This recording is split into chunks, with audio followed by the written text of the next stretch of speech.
Congratulations. India fourth largest economy बन गया है नॉमिनल जीडीपी के हिसाब से।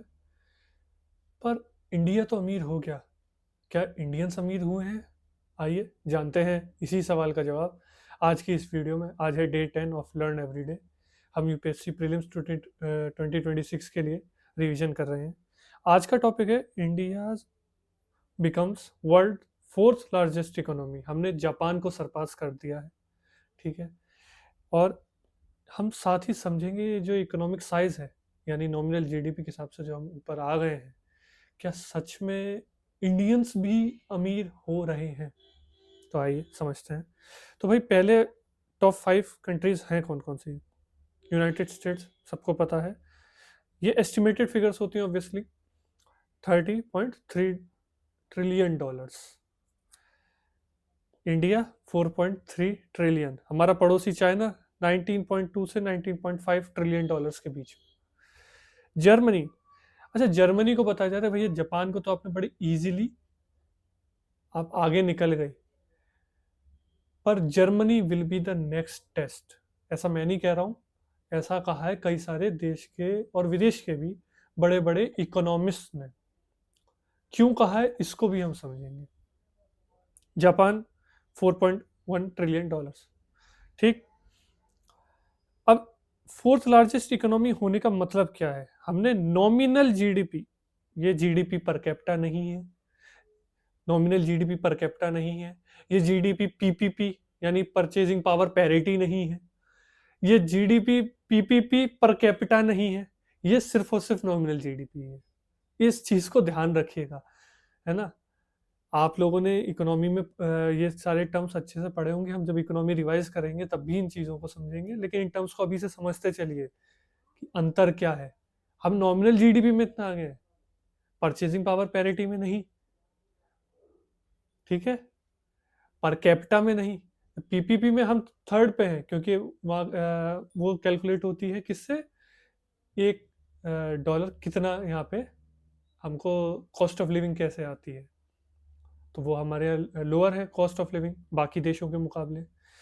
लेकिन हम बात कर रहे हैं नॉमिनल जीडीपी। नॉमिनल जीडीपी क्या है? कितना प्रोडक्शन हो रहा है देश की इकोनॉमी में। ठीक है। और हमारी कंजम्पशन बेस्ड इकोनॉमी है। India is overtaken Japan in nominal GDP. Ranking is based on total economic output. ध्यान रखिएगा। Reflects economic size and global influence. क्योंकि आपका इकोनॉमिक साइज बड़ा है, आपके यहाँ प्रोडक्शन ज़्यादा हो रहा है, तो आपके आईएमएफ में, वर्ल्ड बैंक में आपका इन्फ्लुएंस बढ़ जाता है। ये इंडिया के लिए अच्छा हुआ है। Does not indicate average income. जो मैंने कहा, क्या इंडियंस अमीर हो रहे हैं? Big economy is not equal to rich Indians. ठीक। ये हम यूएस की कंडीशन में भी देख सकते हैं, चाइना में भी देख सकते हैं, है ना। वहाँ कोई मोनाको जैसी स्थिति तो नहीं है, लिechtenstein जैसी स्थिति तो नहीं है। वहाँ पे पर कैपिटा वाली स्थिति नहीं। पर कैपिटा क्या होता है? देखो, पर कैपिटा कभी भी याद रखना, चाहे नॉमिनल जीडीपी हो चाहे परचेजिंग पावर पैरिटी के बेसिस पे हो। Nominal GDP divided by total population per capita. बहुत simple. PPP divided by total population per capita. ठीक। अब नॉमिनल जीडीपी और परचेजिंग पावर पैरिटी, इनके बीच में एक डिफरेंस देख लेते हैं, क्योंकि कंफ्यूज हो जाते हैं लोग। तो nominal GDP current exchange rates के बेसिस पे होती है, ग्लोबल रैंकिंग के लिए होती है, करेंसी सेंसिटिव होती है। आपके यहाँ कितना प्रोडक्शन हो रहा है देश के अंदर, टोटल प्रोडक्शन, इस पे बेस्ड होती है। ये कॉस्ट ऑफ लिविंग पे ज़्यादातर ये डॉलर्स के बेस पे कैलकुलेट किया जाता है कि $1 में क्या क्या खरीद सकता हूँ, कॉस्ट ऑफ लिविंग कितनी है। ठीक है। रियल जो परचेजिंग पावर है उस देश में, ठीक है, कि कहीं जैसे आपका $1 से मैं अमेरिका में जितना खरीद पाऊंगा, इंडिया में ज़्यादा खरीद पाऊंगा। ठीक है। नेपाल में शायद और ज़्यादा खरीद पाऊँ। ठीक है। बुरुंडी में तो मैं बहुत कुछ खरीद डालूंगा। ठीक है। बुरुंडी सबसे गरीब देशों में से एक है। ठीक। इंडिया रैंक्स थर्ड ग्लोबली इसमें, आपका पीपीपी में, ये भी याद रखिएगा, क्योंकि हमारे कॉस्ट ऑफ लिविंग काफ़ी कम है। अब जर्मनी, जो मैंने बात कही थी, इकोनॉमिस्ट क्यों बोल रहे हैं जर्मनी रियल बेंचमार्क होगी? क्योंकि जर्मनी में मैन्युफैक्चरिंग और एक्सपोर्ट ड्रिवन है।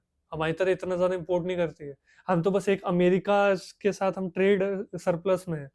बाकी चाइना से हम इतने बड़े ट्रेड डेफिसिट में हैं, रशिया से बहुत बड़े ट्रेड डेफिसिट में है ना। ज़्यादातर चीज़ें जो हमारे यहाँ हैं वो इंपोर्ट करी जा रही हैं।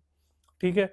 इंडिया में सर्विसेज और कंजम्पशन ड्रिवन इकोनॉमी है ना, जो कई बार कॉमर्स मिनिस्टर और वो सब कह भी चुके हैं कि भैया यहाँ तो जोमेटो ही चल रहा है, ये हम फैक्ट्रीज नहीं लग रही हैं, मैन्युफैक्चरिंग नहीं हो रही है, मैन्युफैक्चरिंग होगी तो उसमें जॉब्स भी मिलेंगी, तो इनकम भी बढ़ेगी।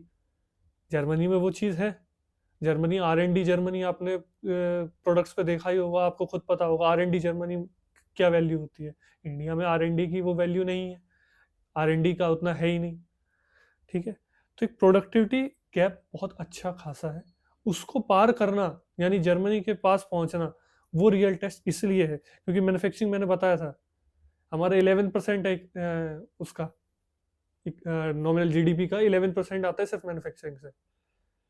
उससे ज्यादा अमेरिका का डिफेंस से आ जाता है, याद हो आपको, पिछली वीडियोस में बताया था मैंने। तो जीडीपी वो जर्मनी में को नॉमिनल जीडीपी में ओवरटेक करने के लिए इंडिया को सबसे पहले manufacturing manufacturing manufacturing manufacturing jobs देगा। ठीक है, मैन्युफैक्चरिंग सिर्फ जॉब्स ही नहीं देगा, मैन्युफैक्चरिंग और भी चीजें देगा, जैसे एप्पल के फोन बनते हैं, एप्पल का फोन बनेगा तो वो सॉफ्टवेयर भी यूज करेगा। भाई एक प्रोडक्ट मैन्युफैक्चर होगा, आजकल एआई का टाइम है, सॉफ्टवेयर टेक्नोलॉजी का टाइम है, तो इवन टेस्ला में सॉफ्टवेयर यूज होता है।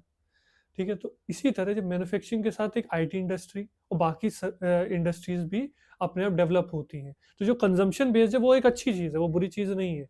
इसकी वजह से कई सारी एक्सपोर्ट्स में हम दूसरे देशों पर डिपेंड नहीं है कि अगर दूसरे देश ने हमसे इंपोर्ट करना बंद कर दिया तो हमारा क्या होगा।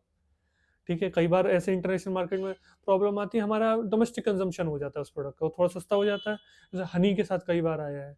ठीक है, कई बार कुछ क्रॉप्स के साथ आता है। ठीक है, तो हमारे यहाँ अपने ही देश में कंजम्पशन हो जाता है क्योंकि कंजम्पशन बहुत ज़्यादा है, पॉपुलेशन बहुत ज़्यादा है। ठीक, तो वो एक फ़ायदा है, नुकसान नहीं है।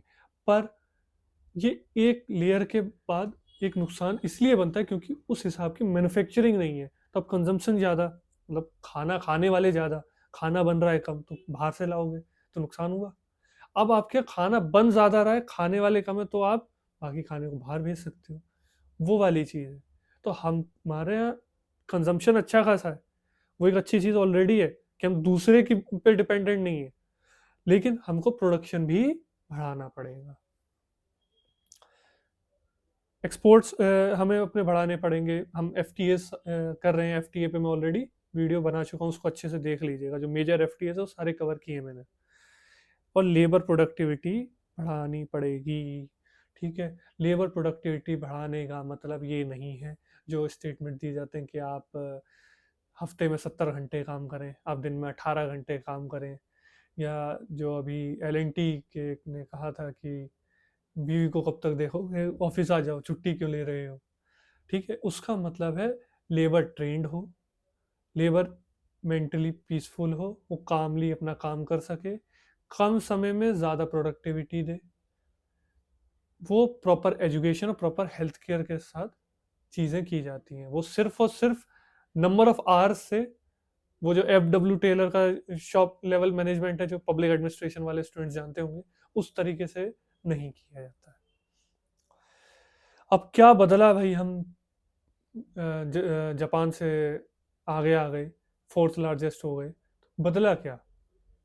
तो भाई ग्लोबल इन्फ्लुएंस बदला, जैसे मैं बता चुका हूँ, IMF,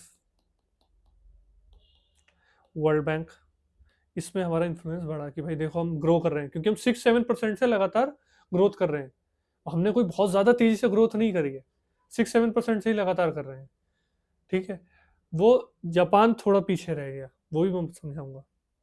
इन्वेस्टर्स का कॉन्फिडेंस बढ़ेगा कि भाई ये ग्रो कर रहे हैं, कंसिस्टेंटली ग्रो कर रहे हैं और इनकी रैंकिंग बढ़ रही है, तो इस देश में इन्वेस्ट कीजिए, इस देश में फैक्ट्री लगाना हमारे लिए अच्छा है, क्योंकि फ्यूचर में हमें रिटर्न्स अच्छे मिल सकते हैं। क्योंकि जो इकोनॉमी बड़ी हो गई वो तो हो गई, एक इमर्जिंग इकोनॉमी है हम। ठीक है, हमारे यहाँ यूथ बहुत ज़्यादा है, तो एक इमर्जिंग आपके सेक्टर है, वहाँ पे आपको अच्छा ROI मिल सकता है, अच्छा रिटर्न ऑन इन्वेस्टमेंट मिल सकता है। स्ट्रेटेजिक इंपॉर्टेंस ऑब्वियसली हो ही जाता है। ठीक है, डिफेंस में या हर एक तरीके से आप जब डील्स करते हैं किसी देश के साथ, तो इकोनॉमिकली आप जितने पावरफुल होंगे, इवन जो वॉर्स होते हैं वो मेजरली सब इकोनॉमी की वजह से ही होते हैं। अच्छा, पर कैपिटा इनकम कछु फर्क नहीं पड़ा, कोई फर्क नहीं पड़ा पर कैपिटा इनकम पे, बल्कि ये इनइक्वालिटी को और ज़्यादा दर्शाता है। क्योंकि क्या है nominal ji per capita divided by total population. अब हम अमीर तो हो गए, लेकिन गरीब और गरीब कैसे हो गया? देश अमीर हो रहा है, यानी अमीर है वो और ज्यादा अमीर हो गए हैं, तो अमीर और गरीब के बीच का गैप और ज्यादा बढ़ गया है। ठीक है। जॉब क्वालिटी, एक तो भैया अनएम्प्लॉयमेंट होता है,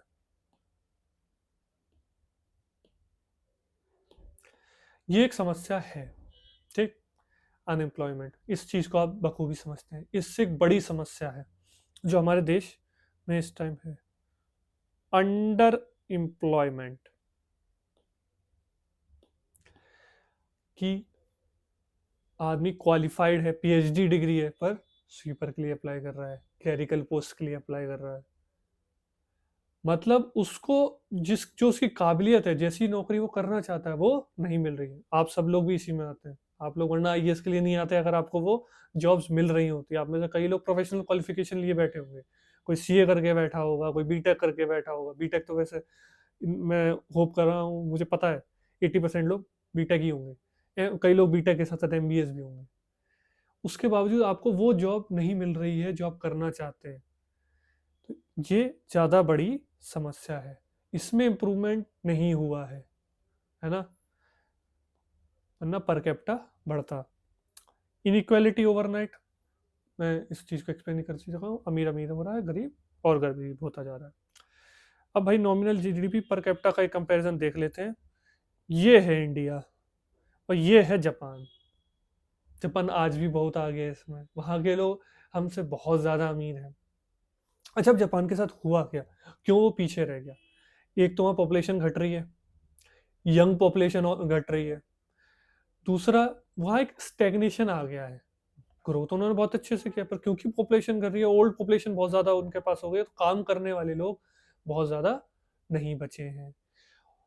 और जो वहाँ के मतलब पॉलिसीज रही हैं पॉपुलेशन से रिलेटेड, वो कारगर नहीं रही पॉपुलेशन को बढ़ाने के लिए। कई सारे स्कूल खाली पड़े हैं। ठीक है, वो एक मेजर कारण है जिस वजह से जापान इस समय पीछे रह गया। वो ये कई इकोनॉमिक्स की वजह के अगर आप माने तो इंडिया आगे नहीं निकला है।